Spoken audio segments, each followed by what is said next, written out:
Hello, wonderful followers and subscribers of Enuani Cultural Forum. I greet you wherever you are. Good morning, good afternoon, good evening. Depending on which part of the world you are seeing this video from. Today we are going to be looking at a very hot topic. A topic you would think has been overflowed, but it hasn't been overflowed. I have found out that recently searches on the internet through Google reveal that lots of videos and malicious articles, publications are being circulated about the famous Ubulu-Uku Benin War, and I would like to wade in and correct some false impressions, especially as one who is involved, as one who is a son of the king who took part in that particular war of 1750.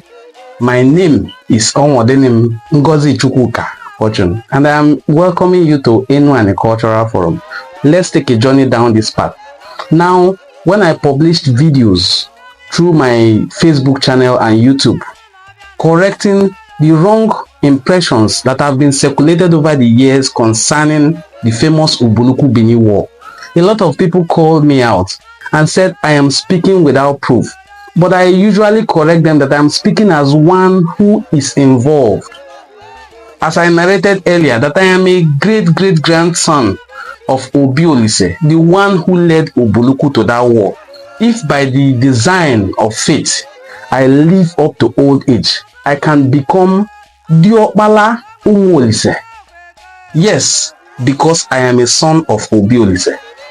I am from that very first right-hand unadulterated royal blood of Obi-Olise, the famous king of Ubulu-Uku, who fought that war with the Benins and got victory. How did he get this victory? Let's take a journey down this. First of all, let's look at the war from the two sides. Obi of Ubulu-Uku, as I then was Obi-Olise. Olise is usually hailed as Olise Nwena. Inale was the king before him. So Inale was the father of Obi-Olise. So they usually hail him as Obi-Olise Nwena. Now, Obi-Olise ruled Ubulu-Uku according to historical sources from the year 1740 to the year 1760. Let me look at some books and quotes so that it will not look like I'm saying without proof. Let's look at the book titled The Sociology of Ubulu-Uku, written by Emmanuel Ikem and Obiajolo Anene.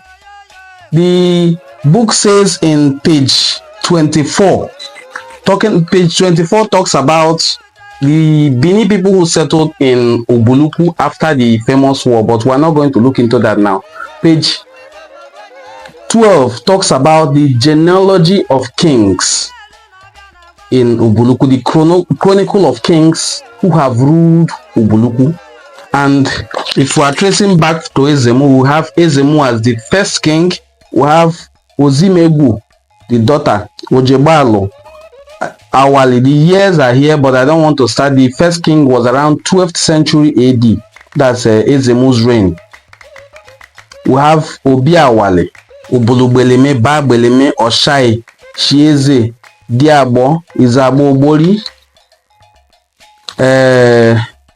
Inale, Olise, Dieze, Ojoko. Now, the reign of Obi-Olise fell between 1740 and 1760, and that is the reign of the king we are going to be looking at. The reign of Obi-Olise that fell between the year 1740 and 1760. Let's look at the history of Ubulu-Uku, written by the same authors, Emmanuel Ikem and Obi Anene.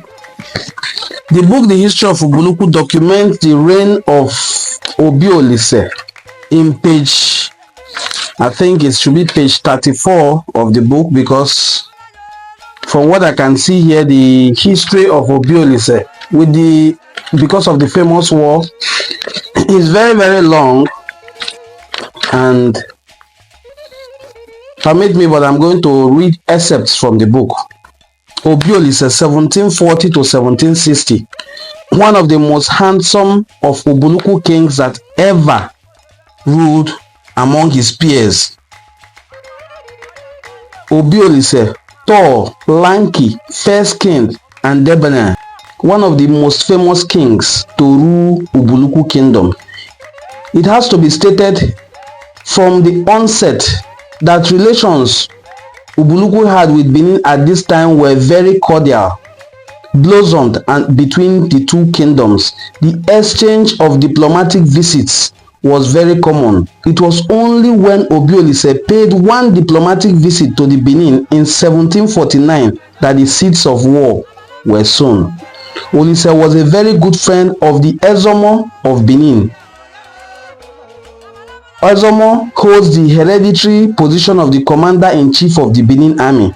They had met several times and they grew up as in their princely days. It was not surprising, therefore, that when Obiolise went on one of his diplomatic visits in 1749, the Ezomo decided to host him. There would have been no row but for the fact that Obiolise in one of such meetings saw the daughter of the Oba, Adesuwa, in the palace, and there developed a feeling between the monarch and the king's daughter, an instant rapport and love which would in the end result to the greatest tragedy of all times. Obiolise fell in love with Adesuwa and Adesuwa also fell in love with Obiolise. Noticing this, the Ezomo, mindful of the friendship between him and the Ubulu king and conscious of pleasing the authors, agreed instantly to arrange to plead with the Oba for one of his daughters to be married to the handsome king of Ubulu. This having been arranged, Obiolise went back home to Ubulu-Uku feeling satisfied. Now, this book establishes the relationship between the Obi of Ubulu-Uku and the king's daughter. Now, it is clearly stated here that Obiolise visited Benin in one of his diplomatic visits, and there he met one of the king's daughter. The Adesuwa was referred here as the king's daughter in this book. I am not the one who wrote this book. In fact, this book may have been conceived before my birth. So let me continue. Now, the problem has already occurred that Adesuwa was now married to Ubulu-Uku. They had misunderstanding with the Obi. Not misunderstanding, she disrespected the king, talked to him in a very disrespectful and rude manner, and he ordered that she be taken away by Idolomas. When the Idolomas take anybody away in our own traditional language parlance, ndị Idoloma weri madu jeme ogbugbu egbuo yo adu edomo yo nendo. Wesi Idoloma weri madu jeme o welo yo jeme is ndị abo onwo yo. Mana obune Idoloma ekwene welo yo weri wo Idoloma oni jeme. No kosiri obibekwa ebe ya bụ onye bụ Adesuwa ọba mee Ubulu na Benin ababua ya ke ngwozi anye meni anyị na weji bua ya ka ayi oni si ade. It was this moat that caused great disaster which the Benin's army suffered. Okay, they are talking about Ubulu-Uku using a moat. The strategies of the war is what was extensively discussed here, which I am not really going to go into for now. But I have established from this book that there was a meeting between the Obi of Ubulu-Uku, who went on one of the diplomatic visits. The Oba comes to Ubulu-Uku on such visits. Our Obi goes to Benin on such visits. So in one of the diplomatic visits, the Obi of Ubulu-Uku saw Princess Adesuwa and fell in love with her. She in turn also fell in love with the Obi, and the marriage between the two was arranged. Let me read from other sources too. Now I'm going to be reading from another book titled The Story of Ubulu Kingdom, written by Esther Wright. Esther Wright is an author from Ubulu-Uku. She is based in the United Kingdom. Now in page 178 of her book she writes, Obiolise, friendly, describing the reign of Obiolise. Obiolise, friendly with his neighbors and a good ruler. He handled his people with care. His rule was said to fall within the reign of Oba Akembuda. That's in bracket now 1750 and 1804. He had many wives, but his marriage to Adesuwa, the daughter of his friend, the Ezomo of Benin Kingdom, was problematic. Obiolise had befriended and married Adesuwa, but her subsequent death caused the Ubulu-Uku Benin War of 1750. Obiolise was said to have died in 1760 and his son Diese reigned after him. I'll be reading my own write-ups that I have written in the past and published, but it's important that we'll continue to put out these articles to correct the false narrative that one Obi of Ubulu-Uku was beheaded. According to some of the stories that I have read online, it is untrue that any sitting king of Ubulu-Uku was unalived. All our kings, none passed while his time hasn't reached. In fact, it is the tradition of my community and one of the things that made my ancestors famous that they prepare what we call a dayi charm, a charm known for elongation of life, a charm that ensures longevity for our ordinary people, not to now talk of our kings. In fact, it is my community Ubulu-Uku that prepares this charm that ensures longevity for the Oba of Benin after his coronation. Traditionally, the Oba of Benin spends 3 good days in Ubulu-Uku, and I am not just saying in Ubulu-Uku. These 3 days are spent in a place called Onichope. That is where the fortification charms prepared for the Oba is done. In some special arrangements, these people can be moved to Oba's palace to perform this ritual, but if the king refuses, the Oba comes to Ubulu-Uku to do this charm. That has been the tradition of my people, and I am from Ubulu-Uku Kingdom. This is the truth, the absolute truth, and nothing but the truth. Now we are going to discuss the Ubulu-Uku Benin War according to historical documents put down here by our sister in this her famous book, The Story of Ubulu Kingdom. Now in page 258, she writes, Ubulu-Uku Benin War of 1750 AD.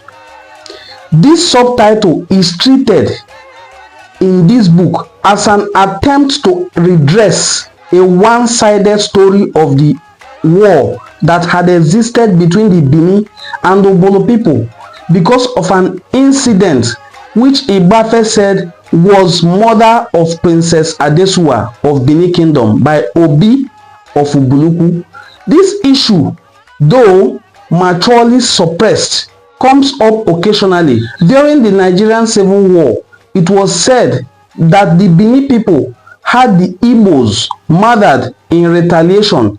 The war known as Ayidu or Ayo-Obiolise or Ubulu-Uku Benin War of 1750 has various accounts of how it started.